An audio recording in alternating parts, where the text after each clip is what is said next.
Biji besi. Besi-besi. Oh, tai besi. Tai besi, biji besi. Dia orang buat lembu besi kat sini.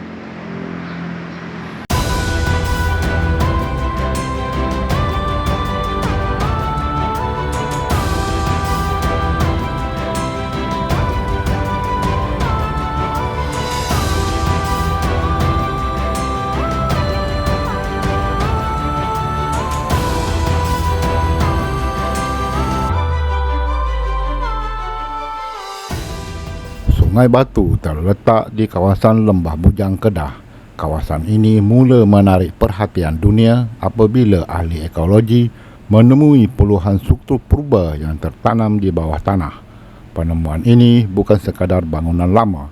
Ia merupakan bukti kewujudan sebuah pusat perdagangan dan perindustrian yang aktif beribu tahun yang lalu. Ramai pakar percaya kawasan ini memainkan peranan penting dalam perdagangan maritim dunia. Okey, hari ini kita mari melawat pak-pak ekologi di Sungai Batu ni. Kita nak tengok kehadapan Sungai Batu di zaman besi. Ini adalah biji-biji besi yang kita nampak untuk dilebur untuk jadikan besi. Kita jadi besi. Mungkin kat sini ada rolau dia. Rolau dia banyak banget. Tu rolau dia.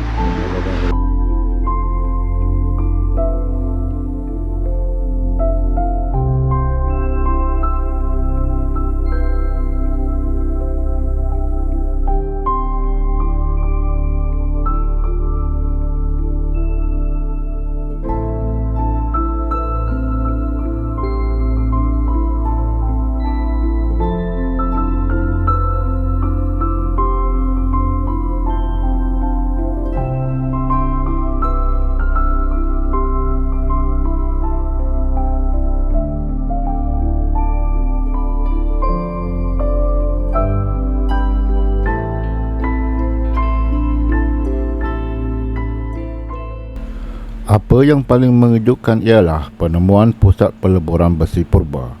Ratusan relau ditemui di kawasan ini. Besi yang dihasilkan dipercayai diekspor ke berbagai kawasan Asia.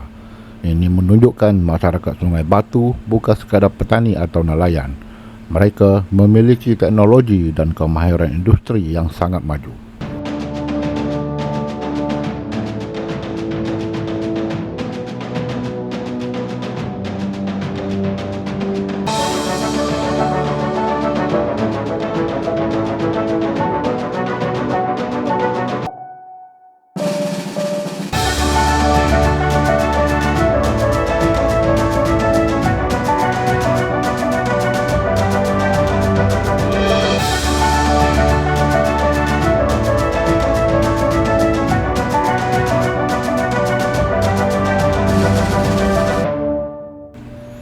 Selain industri besi, ahli ekologi turut menemui struktur yang dipercayai jeti dan pelabuhan. Pada zaman itu, kawasan ini berada berhampiran laut. Kapal-kapal pedagang dipercayai singgah di sini membawa pelbagai barangan dari India, Timur Tengah dan rantau Asia. Ini menjadikan Sungai Batu antara pusat perdagangan terpenting pada zamannya.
Sejarah Malaysia tidak bermula dengan Melaka. Jauh lebih awal daripada itu, masyarakat di Sungai Batu sudah membina jaringan perdagangan dan industri yang menghubungkan dunia. Mungkin masih banyak rahsia yang belum ditemui, dan mungkin sejarah sebenar tanah ini jauh lebih tua daripada yang kita sangkakan. Saya Bro Andy dan ini ialah Street File. Jumpa lagi dalam eksplorasi yang akan datang.